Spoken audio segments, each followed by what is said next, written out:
दोस्तों, आज मैं आपको रिच डैड पुअर डैड इस बुक से 6 ऐसे पावरफुल सबक बताऊंगा जिसे जानकर और अपनाकर कोई भी अमीर बन जाएगा।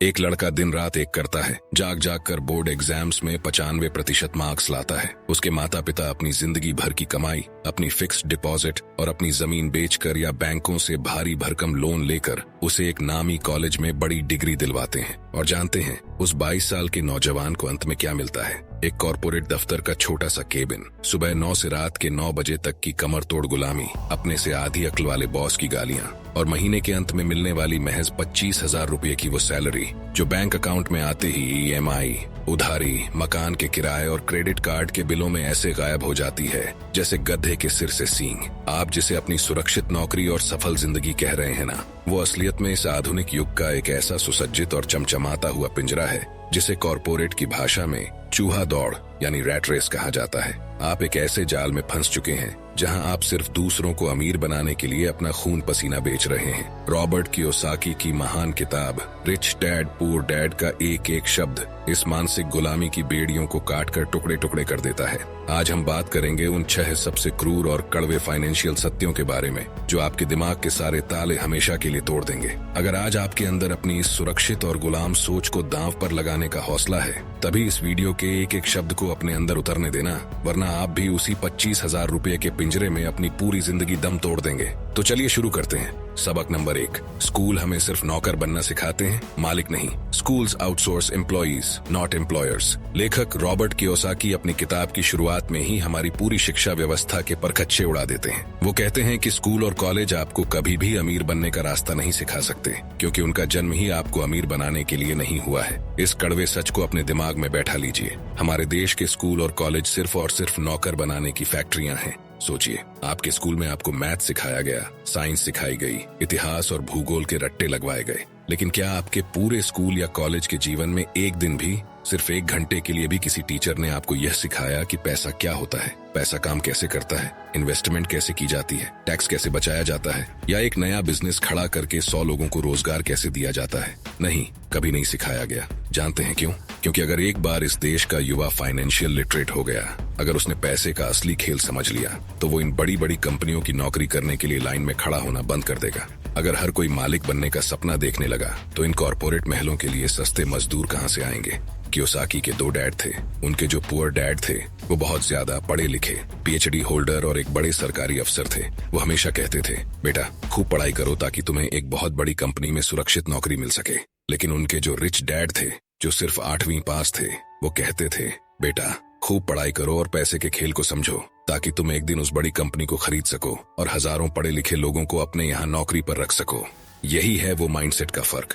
हमारे मध्यम वर्गीय परिवारों में बचपन से ही रिस्क शब्द को एक पाप की तरह दिखाया जाता है।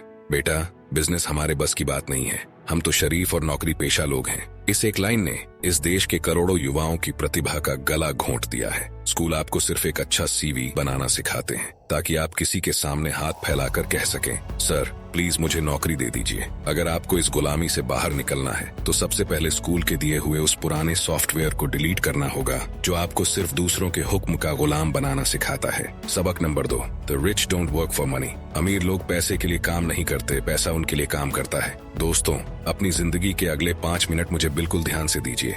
आज मैं इस पूरी चूहा दौड़ का, इस पूरी रैट रेस का पोस्टमार्टम शुरू से लेकर अंत तक करने जा रहा हूँ। आज आपके दिमाग में यह कड़वा सच हमेशा हमेशा के लिए छप जाएगा और इस चैप्टर के अंत तक आप खुद अपनी आंखों से यह साबित होते हुए देखेंगे कि अमीर लोग कभी पैसे के लिए काम नहीं करते, बल्कि पैसा खुद उनका गुलाम बनकर उनके लिए काम करता है। चलिए कहानी की बिल्कुल शुरुआत से बात करते हैं। जब हम इस दुनिया में आते हैं, बड़े होते हैं, तो हमें पैसे कमाने का सिर्फ एक ही रास्ता सिखाया जाता है, समय के बदले पैसा। इस खेल के नियम को समझिए। एक आम मिडिल क्लास इंसान सुबह उठता है, तैयार होता है और दफ्तर जाता है। वो दफ्तर में अपने दिन के 8 घंटे, 10 घंटे या 12 घंटे अपने बॉस को बेचता है। जब वो पूरे महीने अपने ये अमूल्य घंटे बेचता है, तब महीने के अंत में उसे एक फिक्स सैलरी मिलती है। लेकिन इस तरीके की सबसे बड़ी कमजोरी क्या है? कमजोरी ये है कि आपके पास, मेरे पास और इस दुनिया के सबसे अमीर इंसान के पास भी दिन में सिर्फ 24 घंटे ही होते हैं। आप 24 घंटे से ज्यादा समय किसी को नहीं बेच सकते। इसका सीधा मतलब यह हुआ कि यदि आपकी कमाई आपके समय पर टिकी है, तो आपकी कमाई हमेशा सीमित, लिमिटेड रहेगी। जिस दिन आप बीमार पड़े, जिस दिन आप छुट्टी पर गए या जिस दिन कंपनी ने आपको नौकरी से निकाल दिया, उसी सेकंड आपका समय बेचना बंद और आपकी जेब में पैसा आना भी बंद। इसे कहते हैं पैसे का गुलाम होना, जहां आप पैसे के पीछे भाग रहे हैं। खेल का टर्निंग पॉइंट, अमीर इंसान यहाँ क्या अलग करता है। अब ध्यान से सुनिए कि अमीर लोग इस खेल को कैसे पलटते हैं। अमीर इंसान कभी भी अपनी कमाई को अपने निजी समय से नहीं बांधता। वो इस 24 घंटे की कैद से आजाद होना चाहता है, इसलिए वो शुरुआत में मेहनत करके पैसे कमाता है, लेकिन उस पैसे से वो नए जूते, महंगी गाड़ियां या आलीशान मोबाइल नहीं खरीदता। वो उस पैसे का इस्तेमाल एसेट्स खड़ा करने में करता है। वो पैसे को एक बीज की तरह देखता है। जैसे किसान एक बीज बोता है, उसे सींचता है और कुछ सालों बाद वो बीज एक विशाल पेड़ बन जाता है, जिसके बाद किसान को मेहनत नहीं करनी पड़ती, पेड़ खुद उसे फल देता है। ठीक वैसे ही अमीर इंसान अपने पैसे को सही जगह इन्वेस्ट करता है। अमीर इंसान पैसे को काम पर कैसे लगाता है, इसके 3 सबसे बड़े तरीके हैं। 1, बिजनेस सिस्टम। वो एक ऐसा बिजनेस खड़ा करता है जहां वो खुद काम नहीं करता, बल्कि वहां समझदार लोग और मैनेजर्स काम करते हैं। मालिक सो रहा होता है, लेकिन उसका बिजनेस सिस्टम काम कर रहा होता है और पैसा बना रहा होता है। 2, रियल एस्टेट। वो ऐसी प्रॉपर्टीज या दुकानें खरीदता है जिन्हें वो किराए पर दे देता है। अब हर महीने की एक तारीख को उसकी जेब में किराया खुद आ जाता है, चाहे वो दुनिया के किसी भी कोने में बैठकर छुट्टियां मना रहा हो।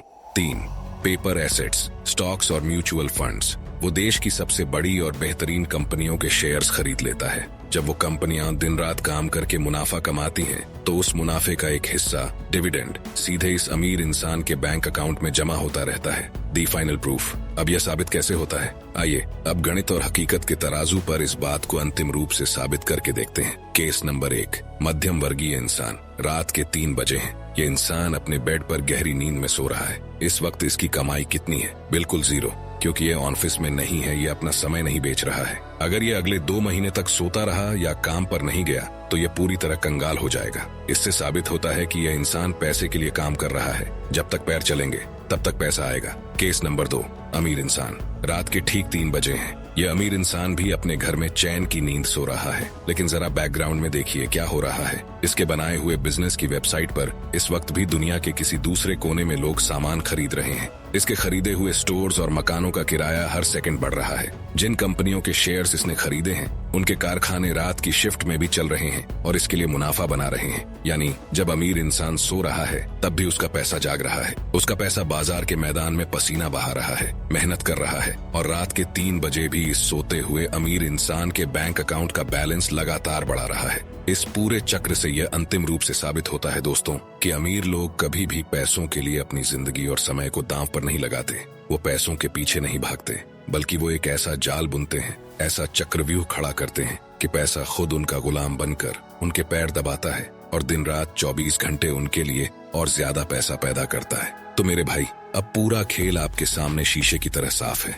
अब भी अगर आप सिर्फ सैलरी के भरोसे बैठे हैं, तो आप जानबूझकर गुलामी का रास्ता चुन रहे हैं। इस सोच को बदलिए, पैसे के मालिक बनिए, उसके गुलाम नहीं। अगर आपको ये सबक अच्छे से समझ में आ गया तो वीडियो को अभी लाइक कर दीजिए। सबक नंबर 3, एसेट्स और लायबिलिटीज का सबसे बड़ा कड़वा सच। अब मैं जो सच आपके सामने रखने जा रहा हूँ, वो हमारे भारतीय समाज के सबसे बड़े स्टेटस सिंबल पर एक परमाणु बम गिराने जैसा है। हमारे देश में हर मिडिल क्लास इंसान का जीवन का इकलौता लक्ष्य क्या होता है? एक बड़ा सा आलीशान घर खरीदना और बाहर एक चमचमाती हुई गाड़ी खड़ी करना। लोग अपनी 30 साल की नौकरी की कमाई सिर्फ एक घर की EMI चुकाने में झोंक देते हैं और बड़े गर्व से कहते हैं, भाई मैंने अपनी एक बहुत बड़ी संपत्ति बना ली है। रॉबर्ट कियोसाकी कहते हैं, यह तुम्हारी संपत्ति नहीं, यह तुम्हारी जिंदगी की सबसे बड़ी लायबिलिटी है जो तुम्हें कभी अमीर नहीं बनने देगी।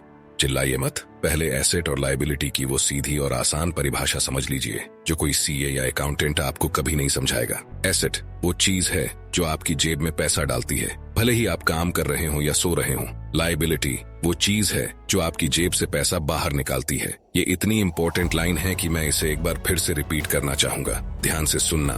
एसेट वो चीज है जो आपकी जेब में पैसा डालती है, भले ही आप काम कर रहे हो या सो रहे हो। लायबिलिटी वो चीज है जो आपकी जेब से पैसा बाहर निकालती है। अब ठंडे दिमाग से अपने उस सपनों के घर के बारे में सोचिए। जब आपने वो घर लोन पर लिया, तो क्या उस घर ने हर महीने आपकी जेब में एक भी रुपया डाला? नहीं, उल्टा हर महीने आपकी जेब से भारी भरकम EMI कट रही है, उसका मेंटेनेंस जा रहा है, उसका टैक्स जा रहा है। यानी वो घर लगातार आपकी जेब से पैसा बाहर निकाल रहा है। इसलिए वो एक लाइबिलिटी है। ठीक इसी तरह वो कार जो शोरूम से बाहर निकलते ही अपनी आधी कीमत खो देती है और हर महीने पेट्रोल, सर्विसिंग और इंश्योरेंस के नाम पर आपकी जेब पर डाका डालती है, वो भी एक लाइबिलिटी है। मिडिल क्लास लोग क्रेडिट कार्ड को अपनी ताकत समझते हैं। वो 50,000 रुपए की शॉपिंग करते हैं और जब बिल आता है तो बैंक बड़ी चालाकी से कहता है आप पूरा बिल मत भरिए, बस 2,500 रुपए का मिनिमम ड्यू भर दीजिए। लोग खुश हो जाते हैं, लेकिन वो यह नहीं जानते कि बचे हुए 47,500 रुपए पर बैंक हर महीने 3.5% से 4% का ब्याज ठोकता है,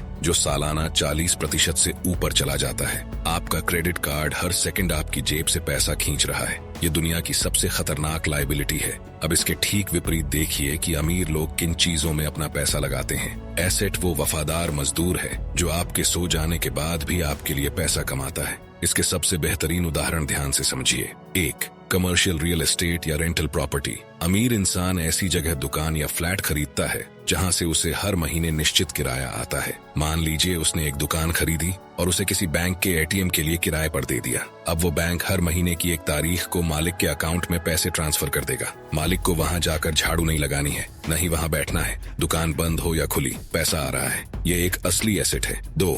स्टॉक्स और डिविडेंड पेइंग शेयर्स। जब आप टाटा, रिलायंस या HDFC जैसी देश की सबसे मजबूत कंपनियों के शेयर्स खरीदते हैं तो आप उन कंपनियों के हिस्सेदार बन जाते हैं। अब सोचिए, पूरे देश में जब लोग टाटा की गाड़ियां खरीद रहे हैं या टाटा नमक खा रहे हैं तो कंपनी को मुनाफा हो रहा है। कंपनी उस मुनाफे का एक हिस्सा डिविडेंड के रूप में सीधे आपके बैंक अकाउंट में भेजती है। आपको कोई काम नहीं करना पड़ा। देश के सबसे समझदार दिमाग आपके पैसे को बढ़ाने में लगे हैं। ये एक बेमिसाल एसेट है। 3. इंटेलेक्चुअल प्रॉपर्टी और कंटेंट। मान लीजिए आपने कोई किताब लिखी, कोई सॉफ्टवेयर बनाया या यूट्यूब पर एक ऐसी बेहतरीन वीडियो इन्फॉर्मेशन बनाकर डाल दी जो लोगों के काम आ रही है। आपने मेहनत सिर्फ एक बार की, लेकिन अब जब जब वो किताब बिकेगी, जब जब वो वीडियो देखा जाएगा, आपको उसकी रॉयल्टी और एडसेंस का पैसा जिंदगी भर आता रहेगा। आप सो रहे हैं, घूम रहे हैं, लेकिन आपकी बनाई हुई चीज आपके लिए 24 घंटे पैसा कमा रही है। ये सबसे आधुनिक एसेट है। याद रखना दोस्तों, अमीर और गरीब के बीच का सबसे बड़ा अंतर यही है। गरीब इंसान हमेशा लायबिलिटीज खरीदता है और उसे एसेट समझता है, जबकि अमीर इंसान सिर्फ और सिर्फ एसेट्स खरीदता है जो उसे और अमीर बनाते जाते हैं। अमीर इंसान पहले mutual funds, stocks, real estate या कोई बिजनेस खरीदता है। जब उन एसेट्स से इतना पैसा आने लगता है कि उनकी जेबें भर जाएं, तब वो उस एक्स्ट्रा पैसे से अपनी मनपसंद कार या बड़ा घर खरीदते हैं। यानी अमीर इंसान की लग्जरी का खर्च उसके एसेट्स उठाते हैं, जबकि गरीब और मिडिल क्लास इंसान अपनी लग्जरी का खर्च अपनी छाती पर लोन का पत्थर रखकर उठाता है। अगर अमीर बनना है तो आज से ही दिखावे के खिलौने खरीदना बंद करो और ऐसी चीजों में पैसा लगाओ जो तुम्हारी जेब में पैसा वापस डालना शुरू करें। सबक नंबर 4, नौकरी लॉन्ग टर्म प्रॉब्लम का सिर्फ एक शॉर्ट टर्म सॉल्यूशन है। Job is a short term solution for a long term problem. नौकरी करना गलत नहीं है, लेकिन नौकरी को मंजिल मान लेना सबसे बड़ी भूल है। आइए इसे कुछ ठोस कहानियों और उदाहरणों के साथ समझते हैं कि क्यों नौकरी केवल एक शॉर्ट टर्म पेन किलर है, न कि लॉन्ग टर्म क्योर। नंबर 1, बाल्टी बनाम पाइपलाइन की कहानी। कल्पना कीजिए, 2 दोस्त हैं, राहुल और समीर। राहुल नौकरी वाला।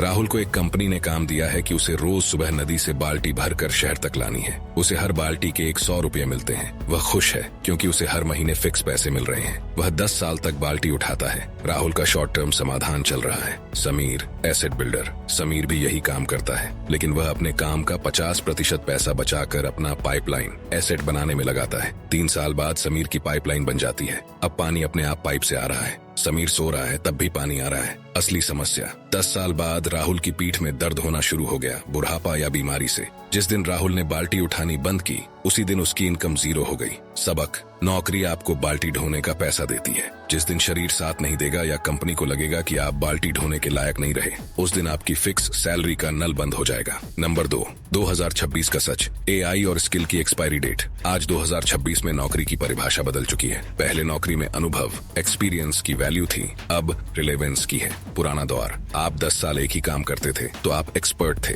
आज का दौर, अगर आपका काम रिपीटेटिव है, जैसे data entry, basic coding, report generation या अकाउंटिंग, तो AI उसे आपसे 10 गुना तेज और सस्ता कर देगा। एग्जाम्पल, एक कंपनी में 5 कंटेंट राइटर थे। कंपनी ने एक AI टूल ले लिया। अब एक राइटर 5 लोगों का काम कर रहा है। बाकी 4 की सेफ जॉब रातों रात खत्म हो गई। क्या वो कंपनी बुरी है? नहीं, वो बस एफिशिएंसी चाहती है। आपकी नौकरी तब तक सुरक्षित है जब तक आप मशीन से ज्यादा वैल्यू दे रहे हैं। 3, सैलरी एक ड्रग, नशा की तरह है। नौकरी का सबसे खतरनाक हिस्सा है कंफर्ट जोन। जब हर महीने की एक तारीख को बैंक में मैसेज आता है तो दिमाग को एक डोपामाइन हिट मिलता है। ये एक नशे की तरह है। ये आपको अपनी मेहनत से आजादी, फाइनेंशियल फ्रीडम खोजने के लिए प्रयास नहीं करने देता। क्यों? क्योंकि आपको लगता है सब ठीक तो है, बिल तो भर रहे हैं। सच्चाई, महंगाई, इन्फ्लेशन आपकी सैलरी से तेज भाग रही है। अगर आपकी सैलरी 10% बढ़ रही है और महंगाई 12% है तो आप हर साल गरीब हो रहे हैं। आप बस उसी जगह खड़े रहने के लिए दौड़ रहे हैं। 4, समाधान क्या है? The strategic shift. नौकरी छोड़ने की बात नहीं कर रहा हूँ, माइंडसेट बदलने की बात कर रहा हूँ। अपनी नौकरी का इस्तेमाल एक इन्वेस्टर की तरह करें। नंबर 1, नौकरी को फंडिंग सोर्स माने। आपकी सैलरी आपकी इनकम नहीं है, वो कैपिटल है। इस पैसे का उपयोग अपने खुद के छोटे बिजनेस, स्किल बिल्डिंग या एसेट, स्टॉक्स, रियल एस्टेट बनाने में करें। नंबर 2, अपनी वैल्यू बढ़ाएं। अपने ऑफिस के काम के अलावा रोज 2 घंटे ऐसे काम पर लगाएं जो आपका अपना हो। अगर आपका ऑफिस का काम आपको रिप्लेसेबल बना रहा है तो उस काम के बाद ऐसी स्किल्स सीखें जो आपको यूनिक बनाएं। नंबर 3, एसेट और लायबिलिटी का अंतर समझें। सैलरी आते ही ईएमआई पर लेटेस्ट फोन लेना लायबिलिटी है, लेकिन सैलरी आते ही कुछ पैसा किसी ऐसी जगह इन्वेस्ट करना जो आपको कल पैसा कमा कर दे, वो एसेट है। अंतिम सत्य, नौकरी आपको भूख से बचा सकती है लेकिन आजादी नहीं दे सकती। नौकरी को अपना करियर नहीं बल्कि अपनी मंजिल तक पहुंचने का व्हीकल, साधन बनाइए। सबक नंबर 5, टैक्स का असली खेल। अमीर टैक्स बचाते हैं, गरीब टैक्स भरते हैं। Corporations and taxes. अब मैं आपको वो खेल समझाने जा रहा हूँ जो इस पूरी दुनिया के सबसे बड़े सिस्टम का एक गुप्त सीक्रेट है। इसे कहते हैं टैक्स की साइकोलॉजी। रॉबर्ट कियोसाकी ने अपनी किताब में साफ साफ लिखा है कि यह पूरा सिस्टम इस तरह से डिजाइन किया गया है कि इसमें सबसे ज्यादा मार सिर्फ और सिर्फ मध्यम वर्ग और नौकरी पेशा लोगों पर पड़ती है। हमारे भारत में एक आम नौकरी पेशा इंसान जब मेहनत करता है तो उसकी सैलरी उसके हाथ में आने से पहले ही सरकार टीडीएस के रूप में उसका एक बड़ा हिस्सा काट लेती है। उसके बाद वो जो भी सामान खरीदता है, कपड़े, मोबाइल, कार, यहाँ तक कि खाने पीने की चीजों पर भी वो भारी भरकम जीएसटी भरता है। यानी वो पहले काम करता है, फिर टैक्स भरता है और जो थोड़ा बहुत बच जाता है उसी में अपनी जिंदगी गुजारता है। लेकिन अमीर लोग इस खेल को पूरी तरह पलट देते हैं। अमीर लोग कभी भी एक सीधे इंसान की तरह टैक्स नहीं भरते। वो सहारा लेते हैं कॉर्पोरेशन का, यानी अपनी खुद की कंपनियों का। कॉर्पोरेशन कोई बड़ी बिल्डिंग या कोई फैक्ट्री नहीं है, यह सिर्फ एक कानूनी कागज का टुकड़ा होता है जो अमीर इंसान को एक सुरक्षा कवच देता है। खेल को बहुत ध्यान से समझिएगा। एक आम कर्मचारी कमाता है, टैक्स भरता है, बचे हुए पैसे खर्च करता है। एक अमीर कंपनी का मालिक कमाता है, अपने सारे शौक और खर्च, गाड़ी, ऑफिस, घूमना, खाना, बिजनेस एक्सपेंस के नाम पर खर्च करता है और अंत में जो बच जाता है सिर्फ उस छोटे से हिस्से पर टैक्स भरता है। ये पूरी तरह से लीगल, कानूनी है। इसे टैक्स चोरी नहीं, इसे टैक्स प्लानिंग कहा जाता है। कानून खुद अमीरों को बिजनेस खड़ा करने और इन्वेस्ट करने के लिए टैक्स में छूट देता है, लेकिन हमारे पुअर डैड इस खेल को कभी नहीं समझ पाते। वो सोचते हैं कि ज्यादा टैक्स भरना एक देशभक्ति है, जबकि रिच डैड जानते हैं कि पैसे को सिस्टम के नियमों के हिसाब से बचाकर उसे वापस देश के विकास और बिजनेस में लगाना ही असली समझदारी है। जब तक आप पैसों के इस कानूनी खेल को नहीं सीखेंगे, आप कमाते रहेंगे और आपकी मेहनत की कमाई कोई और समेट कर ले जाता रहेगा। सबक नंबर 6, खुद के बिजनेस पर ध्यान दो और रिस्क से मत डरो। माइंड योर ओन बिजनेस और ओवरकमिंग फियर। दोस्तों, अब वक्त आ गया है आखिरी और सबसे बड़े कड़वे सच का, जो आपको आपकी असल मंजिल तक पहुंचाएगा। रॉबर्ट कियोसाकी कहते हैं, माइंड योर ओन बिजनेस, यानी अपने काम से काम रखो, अपने खुद के बिजनेस पर ध्यान दो। आज आप किसी भी कंपनी में काम कर रहे हो, चाहे आप बैंक में हो, किसी स्कूल में हो या किसी कॉर्पोरेट ऑफिस में हो, आप दिन के 8 से 10 घंटे किसकी तरक्की के लिए लगा रहे हैं? अपने मालिक के बिजनेस के लिए। आप उसकी बैलेंस शीट को मजबूत कर रहे हैं। आपके काम की वजह से उसका बच्चा विदेश में पढ़ने जाता है और वो नई कार खरीदता है, लेकिन आपका खुद का बिजनेस कहाँ है? आपकी खुद की एसेट शीट कहाँ है? वो पूरी तरह से खाली है। अपने बिजनेस पर ध्यान देने का मतलब यह नहीं है कि आप कल सुबह ही अपनी नौकरी से इस्तीफा दे दें और रोड पर आ जाएं। नहीं, कियोसाकी कहते हैं कि अपनी नौकरी करते रहिए, अपनी सैलरी लेते रहिए, लेकिन शाम को घर आने के बाद जो समय बचता है, जिसे आप रील्स स्क्रॉल करने या दोस्तों के साथ गप्पे मारने में बर्बाद कर देते हैं, उस समय का इस्तेमाल अपना खुद का एक छोटा सा बिजनेस या एसेट खड़ा करने में कीजिए। रास्ते में सबसे बड़ा रोड़ा कौन सा आएगा? वो आएगा डर, हारने का डर, पैसे डूबने का डर, लोग क्या कहेंगे इसका डर। लेकिन एक बात याद रखिए, इस दुनिया में कोई भी इंसान ऐसा नहीं है जो बिना गिरे साइकिल चलाना सीख गया हो। रिच डैड कहते थे कि अमीर और गरीब में यही फर्क है कि गरीब इंसान हार के डर से कभी शुरुआत ही नहीं करता, जबकि अमीर इंसान जानता है कि हारना, फेलियर सफलता के रास्ते का एक हिस्सा है। अगर आप फेल नहीं हो रहे हैं, इसका मतलब है कि आप कुछ नया ट्राई ही नहीं कर रहे हैं। रिस्क से डरना बंद कीजिए, अपनी फाइनेंशियल एजुकेशन को बढ़ाइए, किताबें पढ़िए, बिजनेस के तौर तरीके सीखिए, छोटे स्तर से शुरुआत कीजिए, लेकिन शुरुआत आज और इसी वक्त कीजिए। जब तक आप अपने डर के पिंजरे को तोड़कर बाहर नहीं निकलेंगे, आप कभी भी अपनी जिंदगी के असली मालिक नहीं बन पाएंगे। मेरे देश के शेरों, रिच डैड पुअर डैड का यह कड़वा सच आज सिर्फ एक समरी नहीं थी। यह आपकी मानसिक गुलामी की बेड़ियों पर एक ऐसा हथौड़ा था जो अगर आज आपके दिल पर लगा है तो आपकी जिंदगी का इतिहास बदलना निश्चित है। अब फैसला आपका है। क्या आपको उसी स्कूल के सिखाए हुए नौकर वाले माइंडसेट के साथ उम्र भर रैट रेस में दौड़ना है, या फिर अपने अंदर के मालिक को जगाकर अपनी शर्तों पर अपनी वेल्थ खड़ी करनी है? अगर आज इस वीडियो ने आपके दिमाग के जाले साफ किए हैं और आपके अंदर अमीर बनने की उस सोई हुई आग को दोबारा भड़काया है, तो इस वीडियो को अभी के अभी एक जोरदार लाइक ठोकिए। आपका एक लाइक इस बात का सबूत है कि भारत का युवा अब गुलाम रहने के लिए तैयार नहीं है। इस वीडियो को अपने हर एक दोस्त, अपने भाई बहन और उस हर माता पिता के साथ तुरंत शेयर कीजिए जो अपने बच्चों को सिर्फ एक सुरक्षित नौकरी का पिंजरा देना चाहते हैं। उन्हें भी इस सच से वाकिफ कराइए और इस फास्ट लेन और वेल्दी सफर में हमारे साथ जुड़ने के लिए, अपनी जिंदगी का रिमोट कंट्रोल अपने हाथ में लेने के लिए चैनल को बिना देर किए अभी सब्सक्राइब कीजिए और बेल आइकॉन को दबाकर ऑल पर सेट कर दीजिए। और आज कमेंट बॉक्स में कोई बहाना नहीं चलेगा। अगर आपके अंदर वो जिगर है, वो दम है, तो पूरी दहाड़ के साथ कमेंट में अभी लिखिए, मैं नौकर नहीं मालिक बनूंगा। देखना चाहता हूं कि कितने लोगों के अंदर सच में इतिहास बदलने का खून खौल रहा है। कमेंट कीजिए, शेयर कीजिए और आज से ही अपने खुद के एसेट्स खड़ा करना शुरू कीजिए। और अंत में सिर्फ एक बात, सपने देखते रहिए, क्योंकि सपने सच होते हैं।